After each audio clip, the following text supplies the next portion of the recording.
자, 찾으셨으면 같이 읽겠습니다. 그러므로 우리가 그의 죽으심과 합하여 세례를 받음으로 그와 함께 장사되었나니 이는 아버지의 영광으로 말미암아 그리스도를 죽은 자 가운데서 살리신과 같이 우리로 또한 새 생명 가운데서 행하게 하려 함이라. 만일 우리가 그의 죽으심과 같은 모양으로 연합한 자가 되었으면 또한 그의 부활과 같은 모양으로 연합한 자도 되리라. 아멘.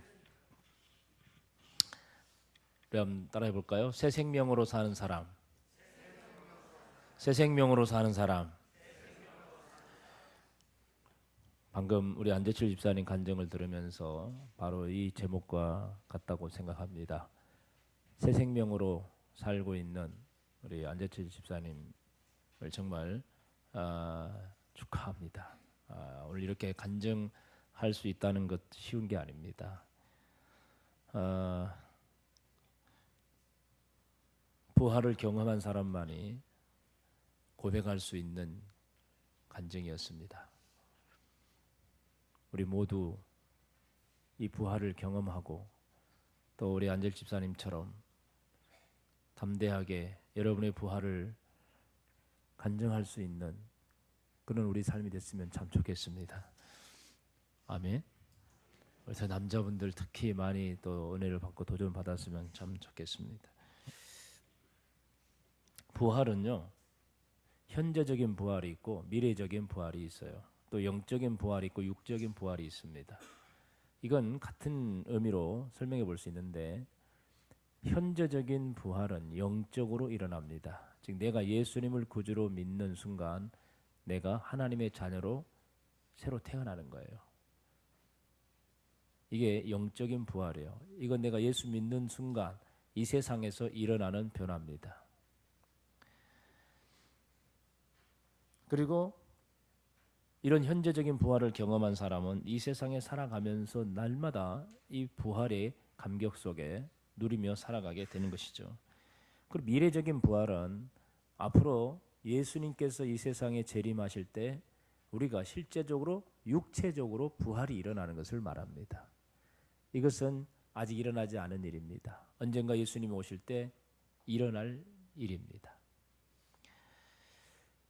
지금 현재 영적인 부활을 내가 경험할 수 있고 또 나중에 주님 오실 때 육체적인 부활까지 경험할 수 있기 위해서는 반드시 우리를 사망의 권세에서 살려주시는 예수 그리스도를 구주로 믿어야만 가능한 일입니다. 예수님을 구원자로 믿는 자들이 이 세상에 살면서 부활을 경험하고 살아갈 수가 있습니다. 그것은 바로 마귀의 종이 되어 하나님을 대적하며 살던 사람이 이제는 하나님의 자녀가 되어 하나님을 아버지라 부르고 하나님을 찬양하고 경배하는 삶을 살게 되는 것을 말합니다. 또한 그동안은 죄의 노예가 되어 온갖 죄를 짓고 살아도 양심의 가책도 느끼지 못했던 사람이 이제는 의로운 사람으로 변화되어 어떻게 하면 선을 행하며 살 것인가 고민하고 살게 되는 것을 바로 현재적인 부활을 누리고 사는 사람이라고 말할 수 있습니다. 죽음과 같은 고통을 겪다가도 예수 그리스도를 통하여서 새 생명을 누리고 살아가는 사람, 그런 사람이 바로 지금 현재 이 세상에서 살아가면서 부활을 경험하고 살아가는 사람들의 모습인 것입니다. 우리는 방금 전 집사님을 통해서 어쩌면 그 죄악된 삶을 통해서 가족을 챙기지도 못하고 아내를 약속도 지키지 못하며 자기 세상의 쾌락과 허랑방탕한 삶을 살았다고 고백을 하셨는데 뭐 어쩌면은 남자들이 그럴 겁니다. 뭐 그게 무슨 죄야? 그렇게 사는 것이 세상 아니냐? 뭐 이렇게 그냥 쉽게 생각할 수도 있겠지만 그것을 죄로 여기고 회개하며 그리고 새로운 삶으로 살아가려고 도전을 받는 그 자체가 바로 부활을 경험하는 하나님의 자녀들의 결단이요 삶이라고 볼 수 있습니다. 이게 바로 새 생명을 누리고 있는 사람의 감동적인 증거인 것입니다. 이런 것들은 사람의 힘으로 되어지는 게 결코 아닙니다. 오직 하나님께서 그 마음을 만지시고 깨닫게 하실 때 가능한 것이죠. 사랑하는 성도 여러분, 오늘 이 시간 여러분 중에서도 인생의 쓴맛을 맛보고 있는 분이 있지 않습니까? 혹시 지금도 죄악의 길에서 방황하고 있는 분은 있지 않습니까? 세상의 쾌락과 재미에 빠져서 육체적인 만족을 위해서 세상의 성공과 탐욕에 빠져서 그렇게 여러분의 인생을 낭비하고 있는 분은 없습니까? 그러다 보면 또 실패와 고난의 길을 가기도 합니다. 혹시 여러분 삶 속에 그런 아픔과 고통을 겪고 있지는 않습니까? 그리고 믿는다고 하면서도 세상의 여러 가지 분주한 일들과 육신의 피곤함 때문에 하나님을 멀리하고 살아갈 수밖에 없는 그런 삶을 살고 있지 않습니까? 이제 여러분을 다시 살리시려고 죽음을 이겨내신 부활하신 예수님을 여러분의 구원자로 영접을 하시기를 바랍니다. 예수님을 믿는 자는 다음 세상에서 영생을 누릴 축복뿐만 아니라 이 세상에서도 이런 새 생명을 누릴 수 있는 복을 얻게 되는 것입니다. 그럼 우리가 어떻게 하면 이 세상에서 새 생명을 누리고 살아갈 수 있을까요? 먼저 중요한 것은 내 자신이 십자가 아래에서 죽는 것입니다. 내가 죽어야 합니다. 다시 산다는 것, 이게 부활이지 않습니까? 다시 산다. 산다는 것은 뭐예요? 죽어야 돼요. 먼저 죽음이 있어야 돼요. 죽어야 사는 거 아니겠습니까? 죽지 않으면 다시 사는 것도 없습니다. 죽는다는 건 뭘 말할까요? 내 육신의 이 목숨을 막 끊어 자살을 하라 그 말입니까? 그런 것은 아닙니다. 오늘 보면 4절 보면 예수님의 죽으심과 합하여 세례를 받음으로 그와 함께 장사되었나니, 예수님과 함께 죽는 것. 그 다음에 5절에 우리가 그의 죽으심과 같은 모양으로 연합한 자 되었으면, 주님과 같은 모양으로 죽는 것을 말합니다. 여기서 예수님의 죽음과 같은 모양으로 죽는다는 것은 예수님처럼 그런 십자가에 못 박혀 죽어야 된다는 것인가? 그건 말하는 것도 아닙니다. 예수님께서 우리의 죄를 대속하기 위하여 십자가에 죽으신 것처럼 우리도 우리의 죄에 대하여 죽어야 한다는 것을 말하는 것입니다. 내가 내 죄가 나에게 죄가 있음을 인정하고 그 죄로부터 내 자신을 죽이는 거예요. 지금까지 하나님을 부인하고 교만하게 자신의 육체의 소욕만을 위해서 살아왔다면 그 모든 죄를 인정하고 회개하고 그 죄와 단절하는 것입니다. 이것은 바로 나의 옛사람을 죽이는 것입니다. 그래서 세례라는 것은 바로 예수 그리스도 안에서 우리가 죄인 되었던 옛사람이 죽었다는 것을 표현하는 의식이기도 합니다. 우리는 하나님을 부인하고 살았던 옛사람을 바로 십자가에 못 박아 버려야 된다는 것입니다. 죄로 물들었던 우리의 더럽고 추한 삶을 십자가에 못 박아 버려야 된다는 것입니다. 그것이 바로 십자가 아래에서 죽는 것을 말합니다. 그럴 때 비로소 우리는 새 생명 가운데 살아갈 수가 있습니다. 이거 아주 중요합니다. 새 생명을 누리고 살고 싶습니까? 여러분의 인생이 뭔가 좀 새롭게 변화되길 원하십니까? 이렇게 살아서는 안 되겠다는 생각을 하고 있습니까?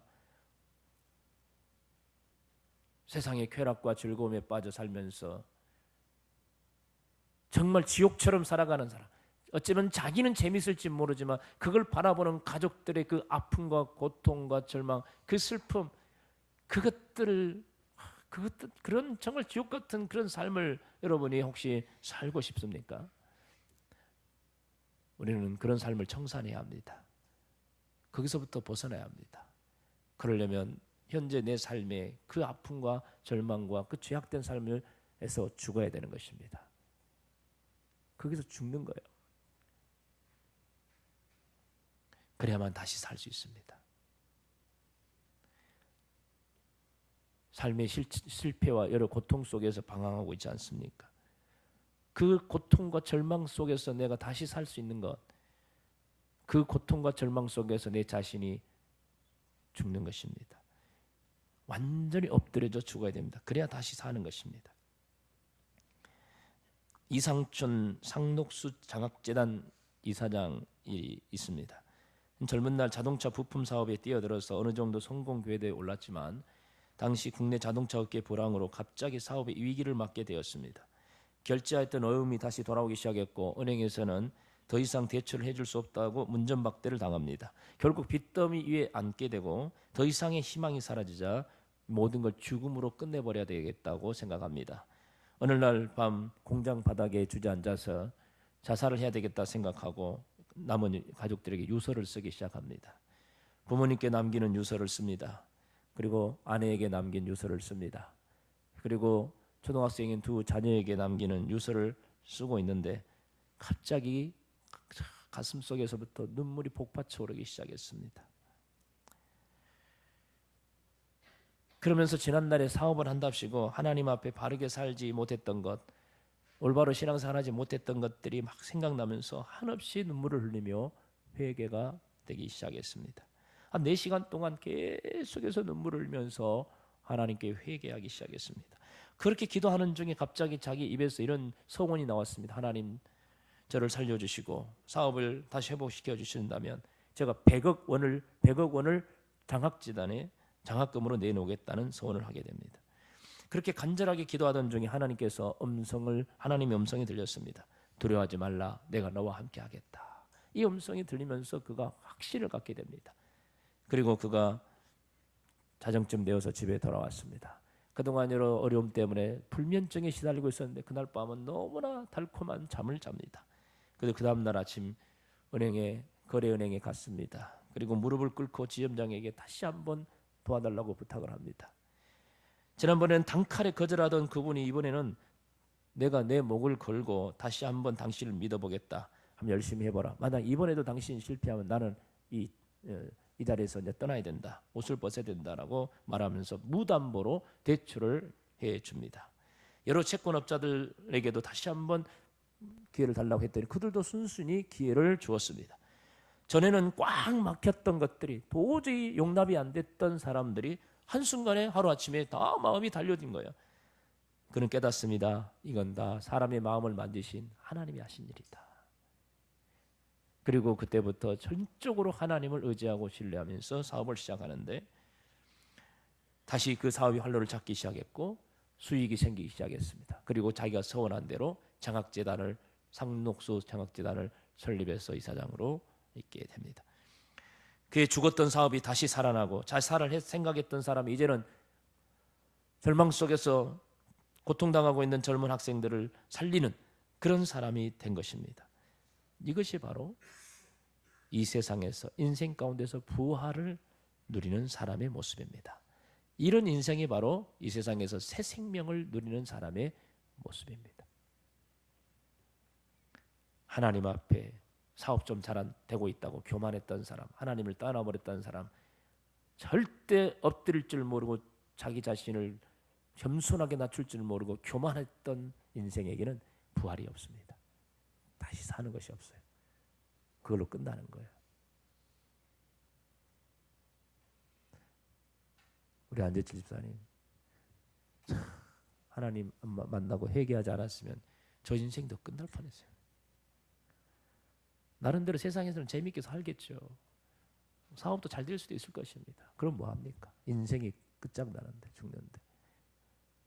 그러나 철저하게 자기 자신을 낮추고 겸손하게 엎드리고 자기를 죽이고 회개하고 하나님 앞에 엎드렸을 때 하나님이 인생을 다시 살려주신 거예요. 지금 부활의 삶을 살고 있는 것입니다. 여러분들은 부활의 삶을 살고 있습니까? 부활의 주님을 만나셨습니까? 부활은 뭐 미래의 일이 아니라 지금 이 순간 이 세상에서 여러분의 인생 속에서 일어나야 될 줄 믿습니다. 네. 부활하셔야 돼요. 신앙적으로 지금 죽어 있습니까? 이제 회개하고 엎드리십시오. 주님, 나를 다시 살려달라고 주님 앞에 다시 엎드리고 부활의 삶, 새 생명을 누리는 사람이 돼야 되는 거예요. 옛사람 가운데서, 죄악 가운데서 세상의 재미와 물질의 탐욕과 여러 정말 하나님에 대적하고 멀리했던 나의 모든 인생을 정리하고 그 옛사람을 내버리고 이제는 새 생명 가운데서 새 사람으로서 살아가야 되는 것이 바로 부활을 누리는 사람의 삶인 것입니다. 자를 낮추십시오. 십자가 앞에 내 자신을 완전히 낮추시고 죽이십시오. 그럼 하나님이 여러분을 살려주실 줄 믿습니다. 새 생명을 누리기 위해서는요, 두 번째로는 예수님을 자기 인생의 운전자로 모시는 것이 중요합니다. 우리에게 새 생명을 주시는 분은 오직 예수님이십니다. 예수님을 여러분의 구원자로 모시고 여러분의 불안한 인생의 운전자로 모셔야 됩니다. 그래야만 여러분의 인생이 활짝 열리게 됩니다. 제 아내가 운전을 배울 때 가까운 공터에서 제가 가르쳐 주었습니다. 면허는 땄지만 초보라서 제대로 운전을 못했어요. 운전대를 붙잡고 그냥 얼마나 천천히 가는지, 그리고 긴장해가 땀을 뻘뻘 흘렸습니다. 혹시라도 다른 차가 옆에 가까이 오면 얼마나 당황하는지 몰라요. 무섭고 두렵고 떨리는 것, 불안한 것이 초보 운전의 모습이죠. 그렇게 연습하다가 이제 집에 돌아올 때는 운전석을 나한테 물려줍니다. 그러면 제가 운전석에 앉아서 얼마나 능숙하게 그냥 차선에 폼 잡고 운전하고 시원하게 쌩쌩 달려서 집에 와버리는 거예요. 예? 재밌어요. 초보 딱지 달고 다니는 우리 인생 아닙니까? 요즘 초보 딱지 보니까 뒤에 붙였더라고요. 나도 내가 무서워요. 그게 우리 인생이에요. 나도 내가 나의 인생을 어떻게 할 수 없는 게 내 인생이에요. 근데 뭐 잘났다고 발발발 떨면서 내가 운전 기어코 내가 하겠다고